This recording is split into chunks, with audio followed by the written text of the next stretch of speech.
Good morning, everybody. It's Sally. I'm reporting on my week 50 of my post-RNY process. Just a couple of weeks to my 1-year anniversary of the day I had surgery, which was November 2nd of '09. Just for an update, I started off at 248, trying to enter the process through Kaiser Permanente.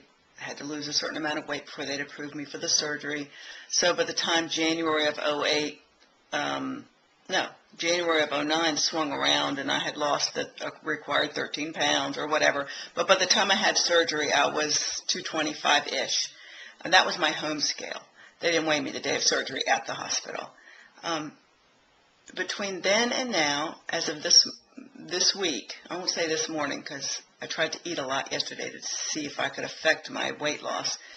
As of maybe Friday morning, a week 50, I weighed 133.4, beyond my wildest imagination. But I wanted to do a quick report on this because people worry about not losing really fast or dropping 10 pounds a week or 5 pounds a week or whatever. Honest to Pete, I lost so slow that when I look back at these numbers, I go, this is like what it would have been on a regular diet if your body really cooperated. I mean, to that regular little 2 pounds a week is the healthy way to go thing. I mean, but let's face it, when we did that, we never always lost 2 pounds a week. Sometimes we lost more, sometimes we didn't lose any. It was all the same. In the end, though, this process has allowed me to permanently own this way, this lifestyle, this eating pattern. I will not change what I'm doing with my eating. It's natural to me now. It's normative. It feels right. It feels right to my little stomach. No more than a cup of food or I feel really not well. I do not feel comfortable. Now, granted, junk food or slurry food or, yeah, I could eat wheat thins. I could eat things like that. But real food, which is what I stick to, I cannot hold but so much. And that fullness is really uncomfortable for me.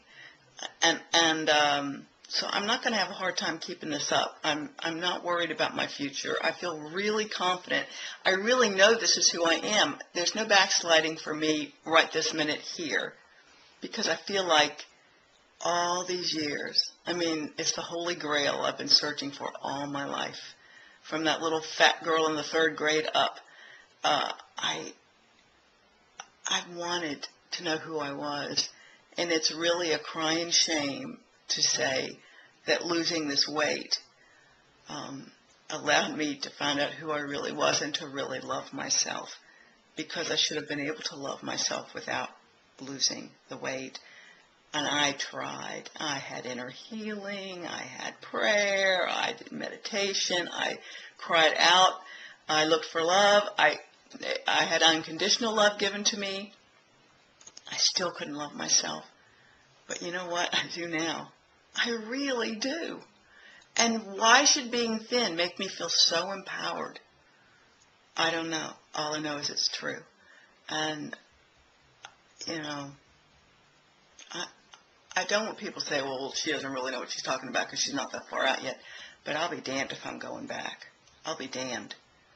I want to live this life every day, and I'm excited about getting up every day, and I'm proud to get up every day. It's just a great life, and anyway, I digress. Let me tell you that I did my numbers for the year. I kind of look back and went it every month, and just so I want to encourage people that lose slow.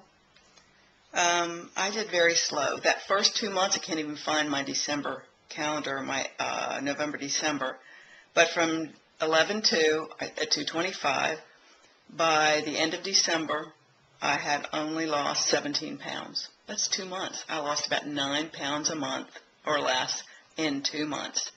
2 pounds a week kind of thing. I'm sure it was more than that, but whatever. In the end, 17 pounds.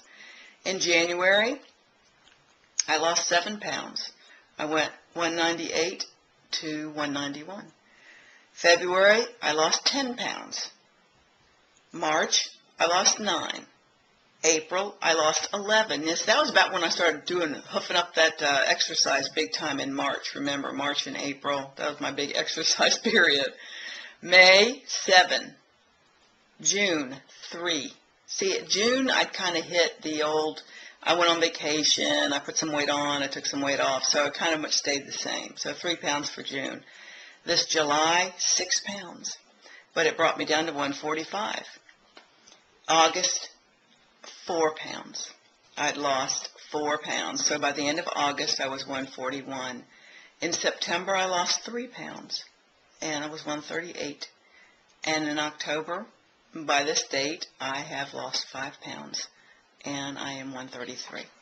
So you see, when you divide all that out, it's really not very much, and when you don't add in the weight I lost before surgery, it's even less. I mean, I've lost, 90-something pounds in the last, since my surgery, 90 pounds. Most people, lose lots more than that, but it depends on where you start. So in total, between when I started at 248, I have lost 115 pounds.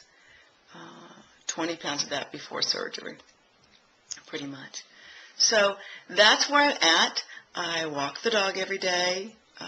That's about all I'm doing right now. I'm going to go back to the gym and start body pump to build up my muscle tone and maybe to put on some pounds that way. Now, that's what I want to say. I ate a lot yesterday, and I was so uncomfortable by the end of the day, and so I'm not getting on the scale till Monday. But I don't want to feel like I have to throw a roadblock up by eating to not lose weight. I really am not comfortable with that. I did it one day, and I was not happy by the end of the day. I'm willing to back off on exercise a little, if that helps. But the point is, who or what am I doing it for? I feel fine. I haven't been to the doctor and done my blood work. I'm really late on that. But I feel good. I sleep the same amount of hours I slept before I had surgery, about 8 a night. I have the same amount of energy. I have more energy because I don't have the sugar lows from eating carbs, a lot of carbs and stuff. I'm more careful about what I choose to eat. I only put the highest quality whole foods in my body. And that's it. It's just me. And so this week I hit week 50. Next Tuesday I turn 53. And I'm feeling good. Just want everybody to know to hang in there. Coming up on that 1 year, a lot of things are crystallizing in my mind about my journey. Some of which is that the fact that I know who I am now, and this body is who I was always supposed to be. It's me when I look in the mirror. I don't think, oh, who's that? No, it's me. You go past the wonder to ownership, and that's awesome. That's a really great surprise to have that ownership over this body. The other thing is knowing how I like to eat, and I do like to eat healthy and within boundaries because it makes me feel better. I don't like the way I feel when I'm too full. I really don't. I'd rather eat less than be full. It's not good. I don't like the feeling. And I think that will help me and serve me well for years to come. Actually, that skill seems to just keep getting better and better. The thing about dieting is we could all do it for a while, but then our old habits would come back. And I feel like this first year is where you really get those habits ingrained, and you don't start off perfect. And there were times it wasn't so great, but I tweaked it and I reviewed it as I went along, and I feel like I'm in a really good place right now. So I was also thinking, I might have shared this with you before, but this is the kind of stuff that I like. This is my sugar-free Vines. These are black, but I have red also, and they are 90 calories for 7 of them. And I buy them at Rite Aid, but apparently you can get them at Walgreens. And if I'm going to treat myself, that's my treat. I might have 4 or 5 of those a day in the evening when I'm watching TV, or when I take my Chewy vitamins or my Chewy calcium. And I'm done. I'm good to go. That's it, guys. You have a good week, and I'll see you later.